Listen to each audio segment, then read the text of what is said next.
गाईलाई हामीले दुहुँदै गर्दा दुइसकेपछि जब दुध सकिन्छ र पनि दुहुने प्रयास गर्यो भने रगत आउँछ। त्यसैले रातो खोलामा रगत आएको छ, त्यो रगत चाहिँ रोक्नुपर्छ।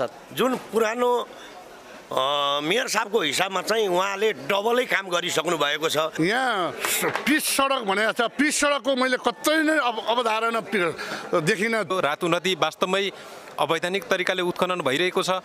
ती उत्खननका विषयहरूलाई पनि जनप्रतिनिधिहरूले चाहिँ त्यो ढुङ्गा गिटी बालुवा बिक्री वितन्ता व्यवस्थापन ऐन अनुसार भएको छ कि छैन, आई रिपोर्ट अनुसार भएको छ कि छैन, र बर्दिवास नगरपालिकाले ठेकेदारहरूलाई जुन खालको सम्झौता गरेको छ सम्झौता अनुसार काम भइरहेको छ कि छैन। अब यो 1000 दिनमा चाहिँ कति काम भए, के भए, कुन भए भन्ने कुराहरू त ती सबै कुरा सम्म त छैन। जल जमिन र जङ्गललाई चाहिँ संरक्षण गर्ने हिसाबले चाहिँ हामीले आफ्ना कामहरू गर्दै आएको कुरा जनमानसमा प्रष्ट रूपमा देखिएको छ भनेर धेरै पटक मेयर साहबले पनि भन्नुभएको छ। उहाँले जुन देखाउनु भएको छ, रिपोर्टमा देखाउनु भएको छ, त्यो अनुसारले पब्लिकले सेवा सुविधाहरू पाएको छ कि छैन त? हामी पनि सन्तुष्टि छौँ र जनतालाई पनि सन्तुष्टि बनाएर हामीले लिएर गएको छौँ। अहिले अब हाम्रो वार्ड नम्बर 1 मा गरेका विकासका कुराहरूलाई पनि त्यहाँ समावेश गरिएको देखिएन।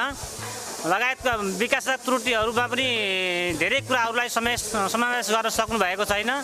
काम एकदमै राम्रो गर्नुभएको छ।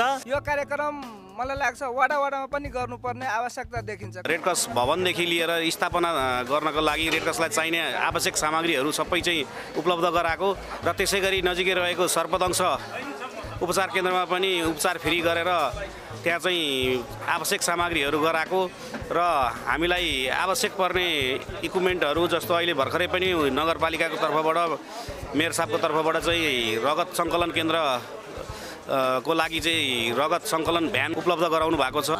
जनताले प्रत्यक्ष मेयरसँग बसेर यो खालको कार्यक्रमको अनुभूति पाउँदा खुसी लागेको पनि छ। र राम्रोलाई राम्रो भन्नुपर्छ, नराम्रो भन्नुपर्छ। अब अहिले धेरै नि स्वास्थ्यमा पनि, शिक्षामा पनि र कृषिमा पनि धेरै कामहरू भएका छन्। मेयर भएको दिनदेखि राज्यको चाहिँ सुविधा भत्ता तलब गाडी घोडा केही पनि उपभोग गर्नु भएको छैन। सबै कुराहरू राम्रा चाहिँ देखाइए तर नराम्रा कामहरू चाहिँ नगरले केही गरेकै छैन त बर्दिवास नगरपालिकाले भन्ने कुराहरूमा हाम्रो प्रश्न हो।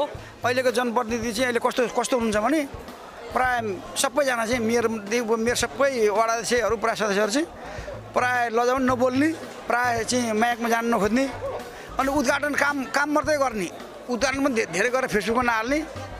त्यो भएको हुनाले चाहिँ अहिले यो चौथरी फेरि चाहिँ काम भएको छैन बर्दिवास नगरपालिका भन्ने हिसाबले चाहिँ चौथरी कुरा आइसके पछाडि बर्दिवास नगरपालिकाको 1000 दिन विशेष पञ्चामृत कार्यक्रम शुक्रबार साँझ ओमकार टेलिभिजनमा।